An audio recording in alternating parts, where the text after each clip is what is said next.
السلام علیکم۔ روشنی ود اسلام میں خوش آمدید کہتے ہیں آپ کو۔ یہاں پر آپ کو اسلامی کنٹینٹ فراہم کیا جائے گا، اپلوڈ کیا جائے گا اس چینل پر، اور امید ہے کہ آپ اسے پسند کریں گے۔ کسی بھی غلطی یا کوتاہی کی صورت میں آپ ہمیں کمنٹ کر کے بتا سکتے ہیں اور ہماری رہنمائی کر سکتے ہیں۔ بسم اللہ الرحمن الرحیم۔ احادیث مبارکہ۔ بسم اللہ الرحمن الرحیم۔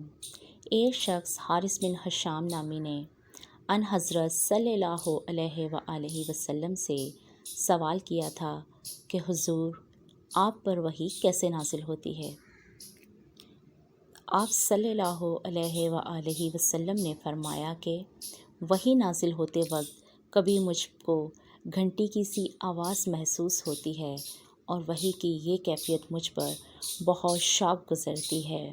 جب یہ کیفیت ختم ہوتی ہے تو میرے دل اور دماغ پر اس فرشتے کے ذریعے نازل شدہ وحی محفوظ ہو جاتی ہے، اور کسی وقت ایسا ہوتا ہے کہ فرشتہ باشکل انسان میرے پاس آتا ہے اور مجھ سے کلام کرتا ہے، بس میں اس کا کہا ہوا یاد رکھ لیتا ہوں۔